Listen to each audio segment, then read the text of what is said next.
have to I've been waiting to thank Dr. Curran for a while now. This book would not have been published without Dr. Curran. I feel like it's an extension of our relationship, our experience together.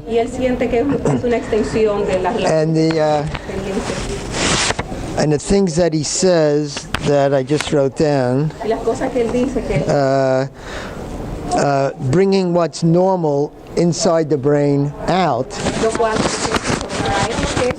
is exactly what this subtitle is. So the name of the book is Uniquely Normal, but tapping the reservoir of normalcy to treat autism. Tapping the reservoir of normalcy to treat autism. That's a phrase I've had in my mind for about 30 years. I never told anybody.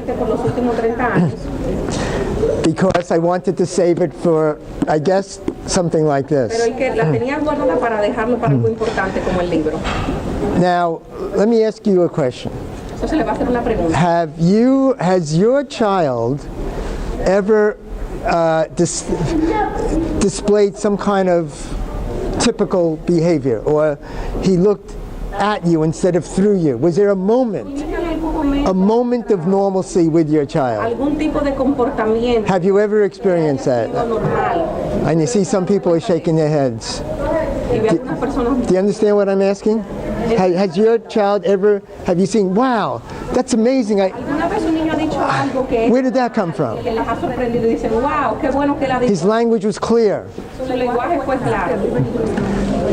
What I'm trying to do with every person I see and what's in this book is take a look at that moment of normalcy and bring it to the surface. I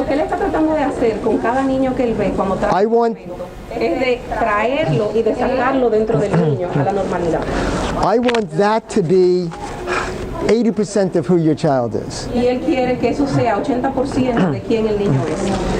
Now, I wrote this book to help you with your child. And you're thinking, you don't know my child. How could this book help my child? What are you talking about?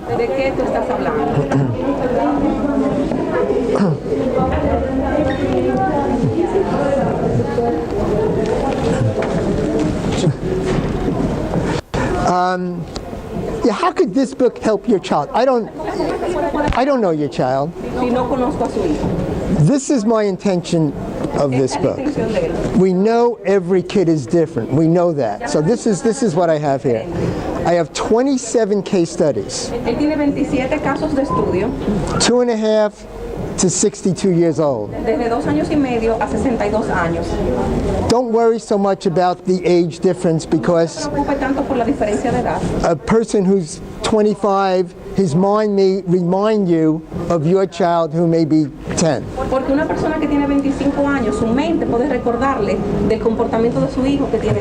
So this is my intention. That you look at this book and you say, oh, that sounds like my child. See what was done.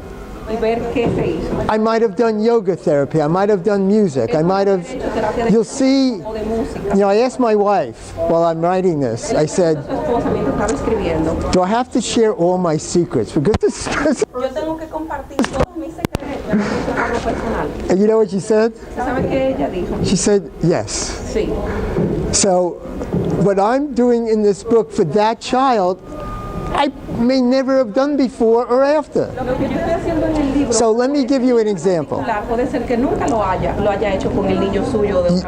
Yoga is shown to help autistic kids. They've done studies, right?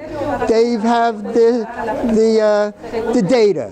Yoga is, so somebody goes to you and says, oh, hey, yoga is why don't you try yoga for your child? And what do you say? Well, I don't think my kid would like that. Oh, yeah, maybe I'll try it. So this is you read about this girl Addison. All right? And we could talk about, you know, what I did and what the conclusion was with her. All over the place. Very destructive. She went around my office taking a wooden toy and banging my computer. She's throwing papers all over the floor. She does the same thing in school. Right? So I used yoga for her. I saw her 1 or 2 more times, never saw her again. Yoga really worked for her. And I could give you the, it's an I think they're all interesting stories. But that's an interesting story, and I'll tell you what happened. But here's my point. My point is, you're going to read about Addison and yoga, and then you'll say, you know, that really doesn't sound like my kid. So you go to a different story, a different case study. Maybe someone like Mitch, a child who had a lot of tantrums, right? I use baseball to help his therapy, to help his tantrums. Baseball. That doesn't make any sense. But it worked for him, see? It worked for him. So you're looking at this, oh yeah, that's, my kid plays soccer. Oh, you know, Mitch sounds like my kid. Let me see what this guy did. Right? And it worked for him. So that's my intention. I want to guarantee this because this is my work. This is who I am. Yeah, I'll give you your money back. Seriously, I will. If you, I'm saying there's in the 27 case studies, I might have, I haven't looked, but I may have 30 pages on one case study where I've done, I don't know, a dozen things.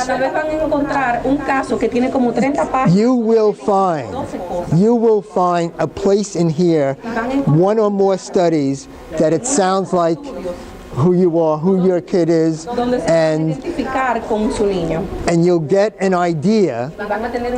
I don't care if you're teaching 30 years. If you're a special ed teacher for 30 years, you are going to see what you've never thought of, because what I'm doing is for that one kid, and that's all you didn't come today to hear that 1 out of 42 one autism. You're not here for that. You're here for your child. So since I started the story with Addison, I'm tempted to I could read it, a little of it, or I could tell it to you, that it's a really interesting story. She's going all over the place, right? And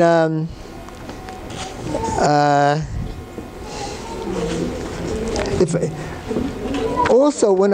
I read what actually happened in session, I think you'd be interested in this. I'm bringing you into my session. Addison, I said, it looks to me as if your mind is jumping from one thing to another. I say, look, she gets it, right? She just went all, look, most people, when a kid is destroying their room, get upset.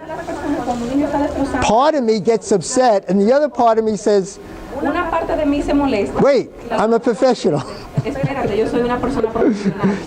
So she goes around destroying my room, and I say to her, let's call it something. I feel if you could call it something, then we have an idea of what it is, and then she or the person could control it. I do this all the time with people. So she says, she makes up a word. It's perfect. I want to copyright this. She says zooming. Great! We got a word for zooming. She made it up.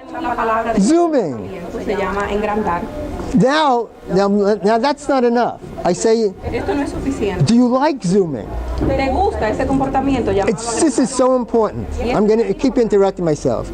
She says no. And it's so important for parents and teachers to understand that the child who acts up doesn't like it. They don't like it. They don't like having no friends. They don't like being out of control. Now, if she could admit it, then my job is a lot easier. All I have to do is tell her what she needs to do for herself, more or less, right? So she could stop what she wants to stop. I know the frustration of parents, and a lot of parents cannot translate that idea that, hey, my kid needs help, from her point of view. Like Dr. Kyron said, it has to come from within. So this is an interesting discussion. She says, no, I don't like Zooming. I say, okay, what do you think you could do to stop Zooming? ¿Qué tú crees que tú puedes hacer para parar el agrandamiento? You think if I just told her what to do to stop, you think she would listen to me? ¿Ustedes creen que si yo le digo a ella What do you think? que ella me va a escuchar? Do you think she would listen to me? ¿Ustedes creen que ella le va a escuchar? Do you think kids just listen to their parents? ¿Ustedes creen que los niños escuchan a los padres? If they did, all kids would be normal. All kids would be typical, right? If it's as easy as that, right? I had to get her to tell me. This is very interesting.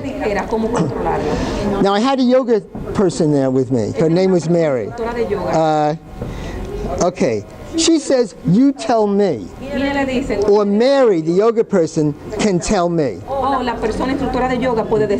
She is so used to being told not to do something or to do something almost every second of the day because she's uncontrollable. And I'm sure I'm right about this. She never had anybody ask her what she needs to do for herself. Her whole life is listening to parents, teachers, do this, don't do this. That's it. So she's insisting, you tell me. Addison, I said, Addison, you decide. What can you do to stop Zooming? The truth is, this is the truth. I've seen thousands of people. The truth is, I don't know. I don't know the answer to that. It has to come from her. Do you see what I'm saying? I really don't know what to tell her. I mean, if you ask a teacher this, 10 teachers, you get 10 different answers. The point is, it has to come from her. I say, you tell me. He says, no, I can't, she says. Mary can tell me. No, she can't. This, what I say, this goes on for at least 5 minutes, at least. I like to think of 10 minutes, but realistically, we're going back and forth. I'm as stubborn as she is. Because if it doesn't work, I'll come back next time and do the same thing. Because we went back and forth like this until I saw I wasn't going to win. I wasn't going to win this.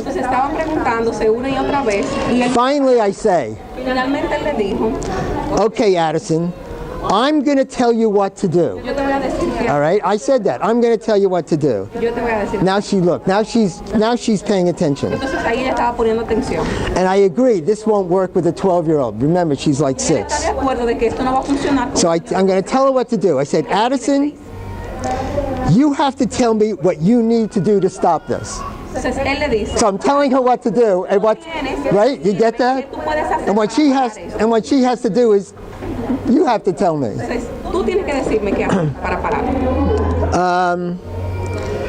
This is what she did, and this was surprising to me.